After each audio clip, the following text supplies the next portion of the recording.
122 out of 156. Yes, that is India's World Happiness Ranking.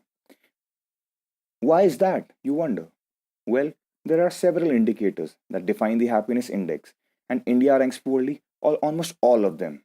Some of them are as follows: GDP per capita, social support,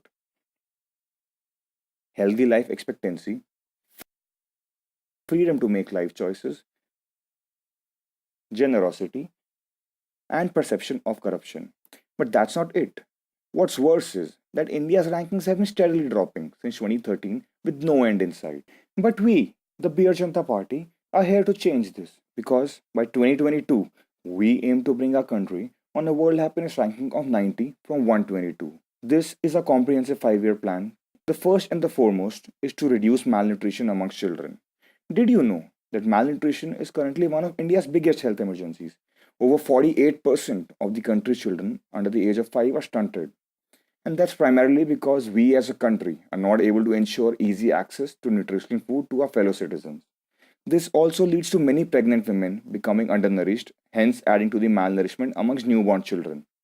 The reason why India has not succeeded in reducing malnutrition lies in the poor implementation of the food schemes.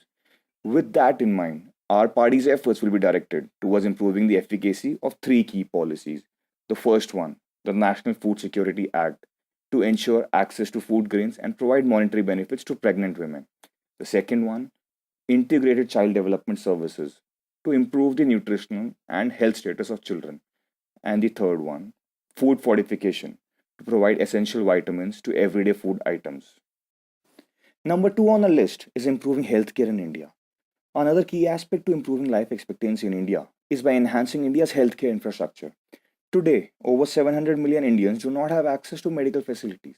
To add to it, the government's per capita expenditure on healthcare is a measly $75, which is one of the lowest when compared with other developing countries.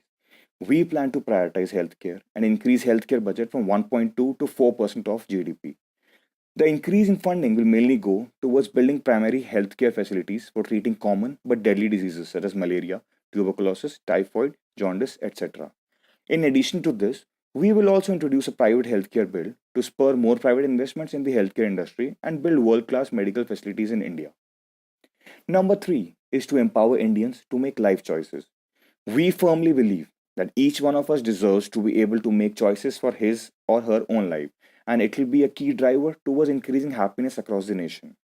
Our plan to achieve this is simple: to repeal Section 377 and decriminalize homosexuality in India eventually. Further, we plan to set up an advisory LGBTQ plus committee that will work with activists and NGOs to improve awareness and create policies for the inclusion of LGBTQ communities in India. Next on the list is to reorient government services to citizen satisfaction. One thing we all would agree is that the government has had a terrible track record of providing basic services to its citizens, which has resulted in low social support and detrimental perception of corruption across the country. To remedy these issues, we plan to radically reorient government services towards a customer centric model. Every government office will set up a citizen satisfaction department that will monitor satisfaction levels and provide soft skill trainings to its employees. New rules will be enforced that will provide employee hikes and incentives based on customer satisfaction.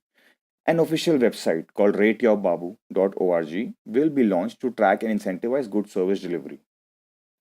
And last but not the least, we will institute a central ministry of happiness. Once voted to power, our party will establish a ministry of happiness which will employ happiness officers in every district of the country. The prime directive of this department will be to organize yoga, meditation, and cultural programs periodically to boost people's morale and happiness levels throughout the year. The department will also work to facilitate citizen donations towards accredited NGOs and charities and work with corporate organizations to ensure proper allocation and disbursement of CSR funds.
We have taken up this huge task on us because we have a deep desire to make India a happier nation.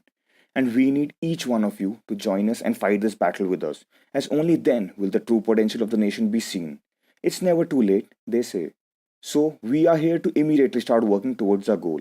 Are you with us?